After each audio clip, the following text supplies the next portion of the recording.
आज हम पढ़ेंगे मानव श्वसन तंत्र यानी ह्यूमन रेस्पिरेशन। इसमें हम structure as well as function दोनों ही स्टडी करेंगे। तो पहले हम देखेंगे मानव श्वसन तंत्र की परिभाषा क्या है। What is respiration?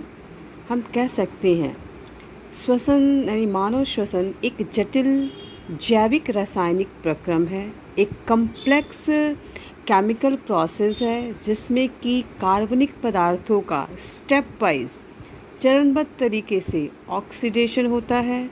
ऑक्सीकरण के फलस्वरूप through the process of oxidation energy release होती है और ऑक्सीजन बनता है। इसे ही हम कहेंगे श्वसन।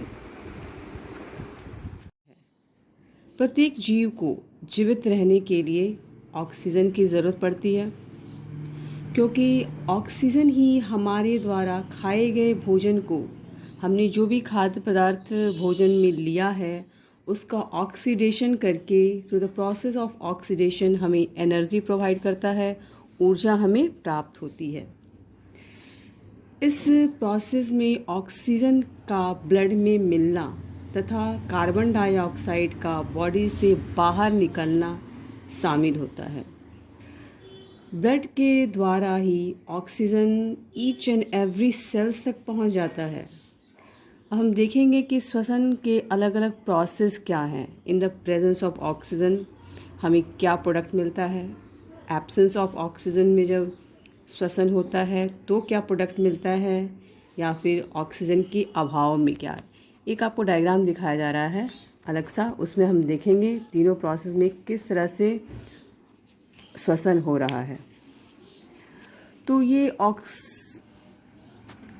श्वसन में फर्स्ट देखते हैं ग्लूकोज, जो कि 6 कार्बन अणु वाला ग्लूकोज है। यहाँ देखिए 6 कार्बन अणु वाला ग्लूकोज, ये प्रोसेस हो रहा है कोशिका द्रव इन साइटोप्लाज्म।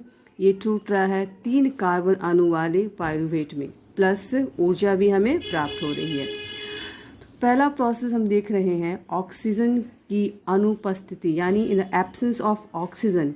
ये हो कहाँ रहा है, ईस्ट में। मिलता है हमें इथेनॉल प्लस एनर्जी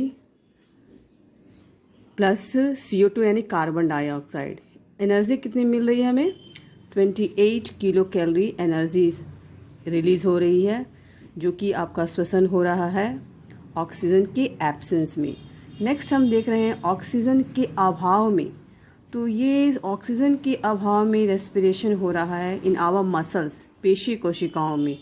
इसमें हमें मिलता है लैक्टिक एसिड प्लस एनर्जी, जो कि हमारी पेशी कोशिकाओं में ये प्रोसेस होता है। थर्ड वन है ऑक्सीजन की उपस्थिति यानी प्रेजेंस ऑफ ऑक्सीजन।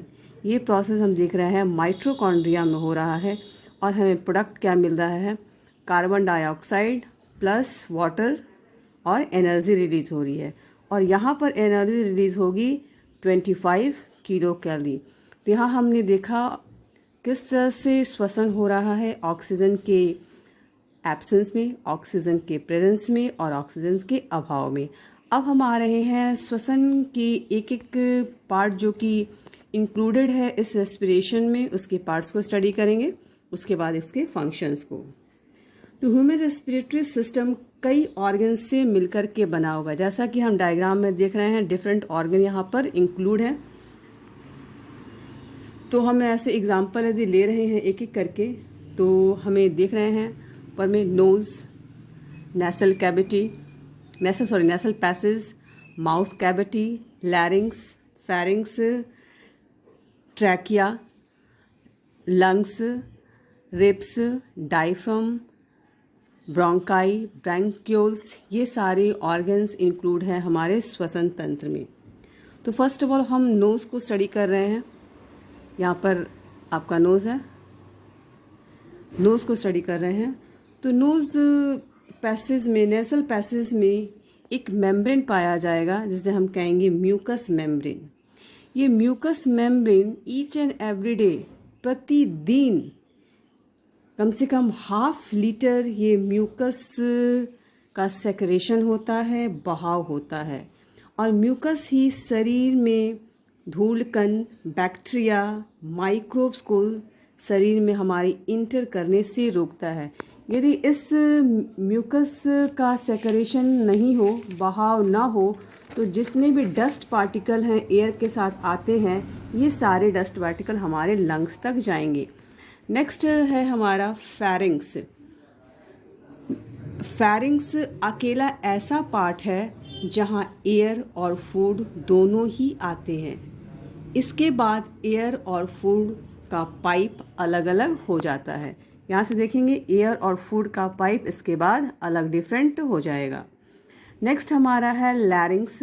यहाँ पर आपको लैरिंग्स दिखाई जा रही है ये वाली पार्ट, ये लैरिंग्स।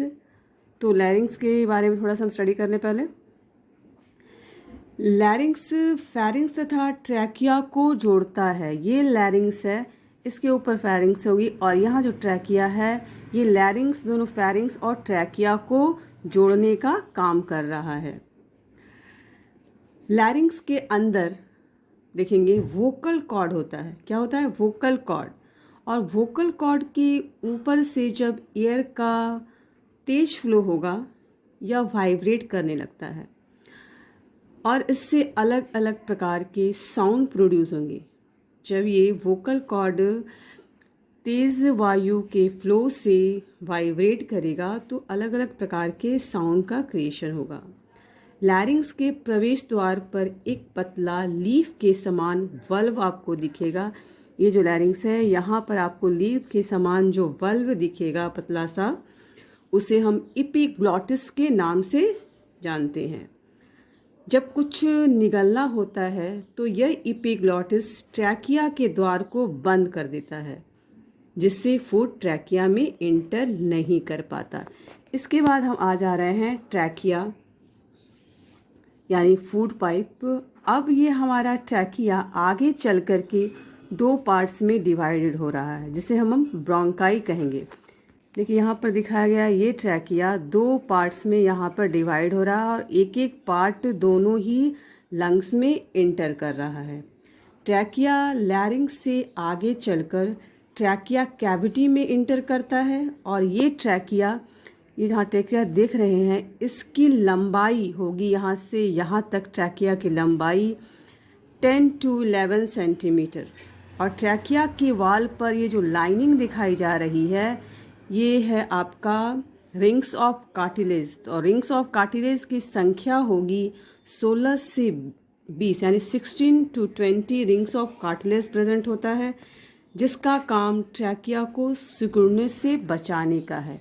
यदि ये रिंग्स ऑफ कार्टिलेज ना हो तो ट्रैकिया हमारा सिकुड़ जाएगा, और इसे सिकुड़ने से बचाने का काम हमारा रिंग्स ऑफ कार्टिलेज ही करता है। नेक्स्ट हमारा आ रहा है लंग्स।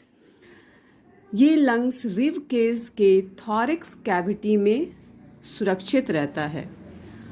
ब्रोंकाई के अंत में आप सैक लाइक स्ट्रक्चर देखोगे। देखो यहाँ पर ब्रोंकाई के एंड में ये जो सैक लाइक स्ट्रक्चर है इसे हम कहेंगे एल्वोलाई। इस एल्वोलाई का काम है गैसों का विनिमय यानी एक्सचेंज ऑफ गैस। हम जो वातावरण से ऑक्सीजन ले रहे हैं ये हमारे सेल्स तक जाता है। जब हमारे ऑक्सीजन का परसेंटेज कम होता है ब्लड में और CO2 यानी कार्बन डाइऑक्साइड का परसेंटेज बढ़ जाता है, तब ये एल्वोलाई है जिसे हम हिंदी में कूपिका कहेंगे, इसी का काम है गैसों की अदला बदली करना, गैस को चेंज करना। नेक्स्ट हम देख रहे हैं अब स्ट्रक्चर के बाद रेस्पिरेशन प्रोसेस को। ये रेस्पिरेशन प्रोसेस हमारा 3 पार्ट्स में डिवाइडेड है। फर्स्ट है एक्सटर्नल रेस्पिरेशन, बाहरी श्वसन। सेकेंड है हमारा गैसों का शरीर में परिवहन यानी ट्रांसपोर्टेशन ऑफ गैस। और थर्ड हमारा होगा इंटरनल रेस्पिरेशन यानी आंतरिक श्वसन। तो फर्स्ट हम देख रहे हैं बाहरी श्वसन, जिसमें कि हमारा फिर 2 पार्ट्स में बाहरी श्वसन भी डिवाइडेड होगा, आंतर श्वसन और बाहरी श्वसन, इंस्पिरेशन एंड एक्सपिरेशन। तो अंतर श्वसन इंस्पिरेशन में हम वातावरण से ऑक्सीजन लेते हैं और बाहरी श्वसन एक्सपिरेशन में वातावरण में हम कार्बन डाइऑक्साइड को छोड़ते हैं। तो अंतर श्वसन में जो हम ऑक्सीजन ले रहे हैं उसके साथ हमारा कितना percentage of gases others gas आ रहे हैं। नाइट्रोजन देखेंगे 78.09%, ऑक्सीजन 21% और कार्बन डाइऑक्साइड 0.03%। वहीं जब हम वातावरण में कार्बन डाइऑक्साइड छोड़ रहे हैं तो उस समय अन्य गैसों का परसेंटेज कितना रहता है? नाइट्रोजन 78.09%, ऑक्सीजन 17% और कार्बन डाइऑक्साइड 4%।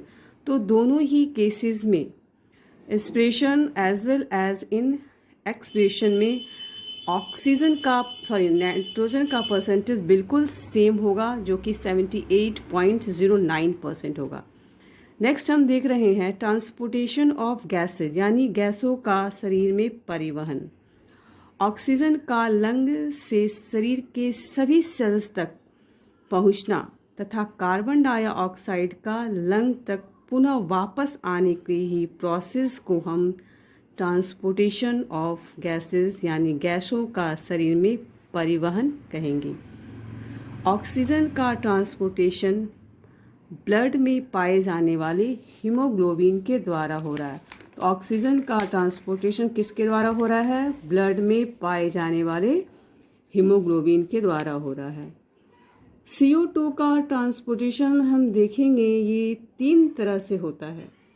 पहला हीमोग्लोबिन के द्वारा, उसका परसेंटेज होगा 10 to 23%। नेक्स्ट होगा हमारा दूसरा टाइप प्लाज्मा के द्वारा, वो होगा हमारा 11% और बाइकार्बोनेट के द्वारा होगा वो होगा 70%। थर्ड एंड लास्ट प्रोसेस है हमारा इंटरनल रेस्पिरेशन।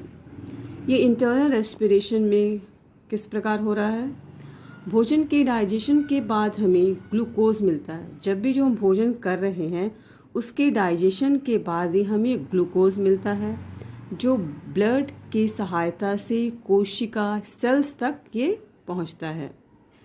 इस ग्लूकोज का सेल्स में ऑक्सीजन द्वारा ऑक्सीडेशन होता है। जो भी हम खाद्य पदार्थ ले रहे हैं, भोजन कर रहे हैं, उसका ऑक्सीडेशन होता है और हमें ग्लूकोज के फॉर्म में सेल्स में ये ऑक्सीजन द्वारा ऑक्सीडेशन का प्रोसेस होगा, जिसके बाद हमें कार्बन डाइऑक्साइड, वाटर और एनर्जी मिलेगी।